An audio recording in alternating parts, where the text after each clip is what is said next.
की सफाई करते समय उस आदमी ने अचानक एक अजीब चीज नोटिस की। जैसे ही उसने मॉडल पर थोड़ा सा पानी छिड़का, मौसम बदलने लगा और हल्की बारिश शुरू हो गई। ये खोज सच में बहुत खतरनाक थी। फिर उसने अपना ध्यान पूरे शहर के मॉडल की तरफ किया। जैसे ही उसने थोड़ा और पानी डाला, बाहर सचमुच तेज बारिश शुरू हो गई। सड़क पर चल रहे लोग कुछ ही सेकंड में पूरी तरह भीग गए। कुछ देर पहले तक साफ दिखाई देने वाला आसमान अब काले बादलों, गरजती बिजली और तूफानी बारिश से भर चुका था। यह देखकर जेफ तुरंत बालकनी में गया ताकि इस अजीब घटना को महसूस कर सके। लेकिन उसे सबसे ज्यादा हैरानी तब हुई जब उसने महसूस किया कि बाहर हो रही बारिश का तापमान बिल्कुल उसी पानी जैसा था जो उसकी केतली में था। तभी जेफ के दिमाग में एक खतरनाक ख्याल आया। उसे लगा कि शायद इस सब का उससे कोई संबंध है और किसी तरह वह पूरे शहर को कंट्रोल कर रहा है। सच्चाई जानने के लिए वह दोबारा मॉडल के पास गया और उसमें अपना घर ढूंढने लगा। तभी उसकी नजर खिड़की के पास खड़े अपने ही छोटे से मॉडल पर पड़ी। ऐसा लग रहा था जैसे पूरा मॉडल उसी शहर की असली कॉपी हो। यहाँ तक कि सड़कों पर हो रही हर छोटी बड़ी चीज भी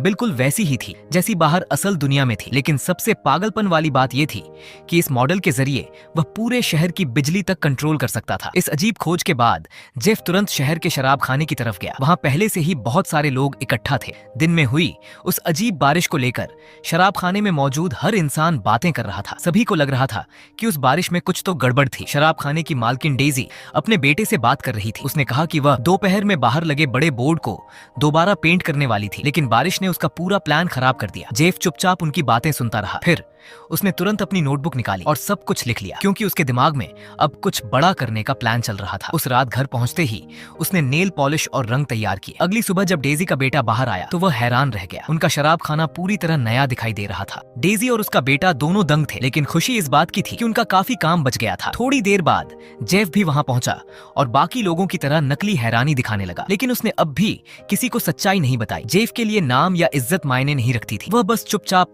परछाइयों में रहकर शहर की मदद करना चाहता था। वह गर्व महसूस करते हुए घर लौट रहा था, लेकिन तभी उसने एक बुजुर्ग दंपति को सड़क पर गिरते देखा। बूढ़ी औरत गुस्से में शहर को कोस रही थी। उसका कहना था कि सड़क के गड्ढों की वजह से वह बार बार गिर जाती है। जेफ ने तुरंत सुझाव दिया कि उन्हें मेयर को शिकायत करनी चाहिए, लेकिन सुझावों वाला डिब्बा पहले से ही चिट्ठियों से भरा पड़ा था और मेयर उन सबको पूरी तरह नजरअंदाज कर चुका था। घर पहुंचने के बाद जेफ चुपके से मेयर का पूरा मेल बॉक्स उठा लाया। उसने सबसे पहली चिट्ठी खोली तो उसमें सड़क के गड्ढे ठीक करने की शिकायत लिखी थी। जेफ ने तुरंत मिट्टी उठाई और शहर के मॉडल में बने गड्ढों को भरना शुरू कर दिया। उसी पल बाहर की असली सड़क भी अपने आप ठीक होने लगी। उसने चिमटी की मदद से सड़क पर पड़ा मलबा भी साफ कर दिया, यहाँ तक कि उसने गिरे हुए कूड़ेदान को भी सीधा कर दिया और उस पेड़ को भी ठीक कर दिया जो टूटने वाला था। इसके बाद जेफ ने समझा कि ये सब एक बड़ी सुरक्षा समस्या भी हो सकती है। जब उसने एक कुत्ते को लगातार भौंकते हुए सुना तो उसने मॉडल पर एक हड्डी का टुकड़ा गिरा दिया और असल दुनिया में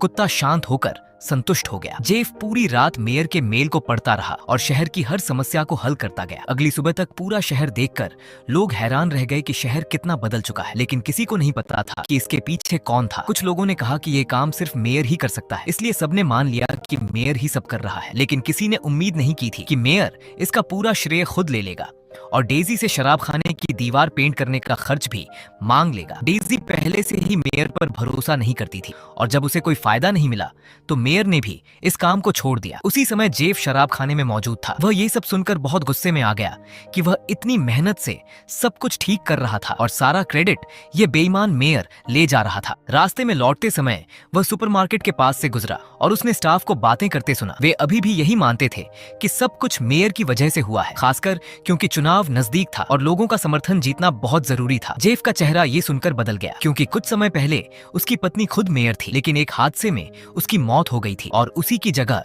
इस बेईमान मेयर ने पद संभाल लिया था। अपनी पत्नी की तस्वीर देखते हुए जेफ ने तय कर लिया कि अब उसे कुछ करना ही होगा, लेकिन उससे पहले उसे मेयर को सबक सिखाना था। उसने एक छोटा पत्थर उठाया और मेयर की कार की तरफ निशाना लगाकर उसे मॉडल पर गिरा दिया। अगली सुबह मेयर सड़क पर लोगों के सामने जोर जोर से चिल्ला रहा था, लेकिन शहर के लोग इसे मजाक समझ रहे थे। उसी समय डेजी का बेटा अपनी एक ड्राइंग दिखा रहा था। ये देखकर मेयर अचानक अपना आपा खो बैठा और उस पर चिल्लाने लगा, लेकिन तभी डेजी तुरंत बीच में आ गई और सबने साफ देख लिया कि क्या हुआ। मेयर को समझ आ गया कि उसका गुस्सैल रूप सबके सामने आ सकता है, इसलिए उसने तुरंत खुद को संभाला और शांत बनने का नाटक किया। उसने कहा कि यह बस एक छोटा सा हादसा था और इससे शहर के प्रति उसका प्यार नहीं बदलेगा। ये सुनकर लोग और ज्यादा जोश में आ गए, लेकिन पास खड़ा जेफ अंदर ही अंदर गुस्से से भर गया। उस रात उसने एक फैसला किया और मॉडल पर एक छोटी सी मकड़ी रख दी। उसी समय मेयर बाहर सड़क पर चल रहा था। मकड़ी को देखकर वह बुरी तरह डर गया, लेकिन समय रहते जेफ ने मकड़ी को हटा लिया, इसलिए मेयर की जान बच गई। अगले दिन मेयर ने अपने दोस्तों को उस विशाल मकड़ी के बारे में बताया, लेकिन कोई भी उसकी बात पर यकीन नहीं कर रहा था। जेफ पास खड़ा ये सब देखकर